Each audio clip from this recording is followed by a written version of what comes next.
ভুতুড়ে সব গল্প নিয়ে আপনাদের মাঝে হাজির হয়েছি। প্রিয় দর্শক, আজকের এই গল্পটি আপনাকে অনেকটা শিহরিত করে তুলবে। আজকের এই গল্পটি একটি হোস্টেলকে ঘিরে। একটি ছোট্ট শহরের এক হোস্টেলে দুই বন্ধু, রোহিত এবং সিমরান, এক রাতে একা ছিল তারা। হোস্টেলটির পরিবেশ ছিল বড়ই অদ্ভুত, পুরনো এবং রাতের অন্ধকারে অনেকটা ভয়ঙ্করের মতো লাগত। তাদের একাধিকবার বলা হয়েছিল হোস্টেলটি পুরনো দালানগুলো মাঝে মধ্যে অদ্ভুত ঘটনা ঘটত। একদিন এক ছাত্র এখানে রহস্যজনকভাবে নিখোঁজ হয়েছিল। তারপর থেকেই রাতে কিছু অদ্ভুত শব্দ শোনা যেত। রোহিত এবং সিমরান সেই গল্পের প্রতি খুব একটা গুরুত্ব দেয়নি। একদিন এক রাতে সবাই ঘুমিয়ে পড়ছিল। রোহিত এবং সিমরান তাদের রুমে একসাথে পড়তেছিল। রোহিত বলল, সিমরান, অনেক তো পড়লাম, চল একটু মোবাইলে গেমস খেলি।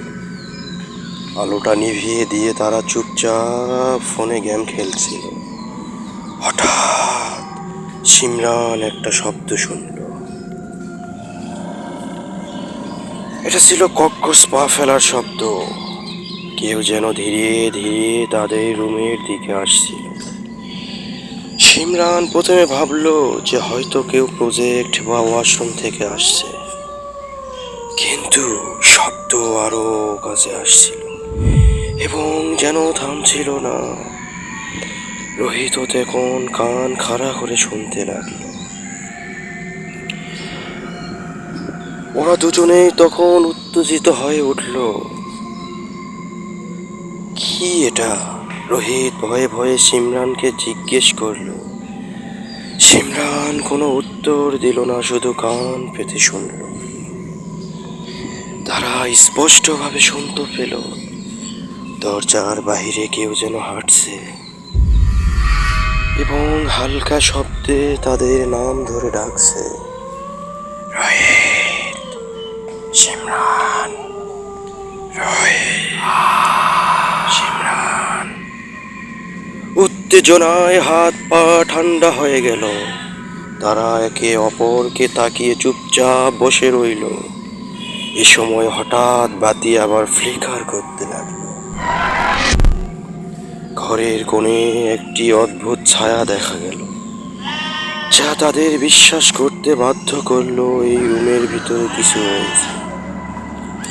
সিমরান ভয় পেয়ে দরজার দিকে এগিয়ে গেল। একেবারে দরজার কাছে এসে ধরে দরজা নাড়তেই একা একাই দরজাটি খুলে গেল। সামনে দরজা খুলতেই এক অদ্ভুত অবয়ব, যা প্রায় অদৃশ্য ছিল, দাঁড়িয়ে ছিল। তারা আর কিছু বলতে পারল না, ভয়ে একদম চুপচাপ হয়ে গেল। অচিরেই তারা বুঝতে পারল ওই অবয়ব ছিল সেই ছাত্রের আত্মা, যে অনেক আগে নিখোঁজ হয়ে গিয়েছিল রহস্যজনকভাবে। সেই ছাত্রের আত্মা এখন হোস্টেলটিতে বিচরণ করছে। রোহিত আর সিমরান পালিয়ে গেল। সারা রাত তারা বাহিরে একে অপরকে জড়িয়ে শুয়ে থাকলো। পরদিন সকালে তারা হোস্টেল কর্তৃপক্ষকে জানালো, কিন্তু হোস্টেল কর্তৃপক্ষ কোনো তথ্য দিতে পারেনি, বরং শুধু তাদের সাবধান থাকার পরামর্শ দিল। এরপর থেকে এই হোস্টেলের বুকে আর কোনো অদ্ভুত ঘটনা ঘটেনি। তবে রোহিত এবং সিমরান সেই রাতটার কথা কখনো ভুলতে পারেনি। প্রিয় দর্শক, এরকম জানা অজানা আপনাদের মাঝেও অনেক গল্প থেকে থাকে, অনেক গল্পের সাথে আপনার সম্পৃক্ত থাকেন। হয়তো বা কোনো কারো নানা নানি দাদা দাদির কাছ থেকে গল্পটি শুনে থাকেন। এরকম যদি কোনো গল্প শোনেন বা আপনার সাথে কোনো ঘটে যাওয়া এরকম বিভিন্ন ভয়ানক কোনো গল্প থেকে থাকে তাহলে আমাদের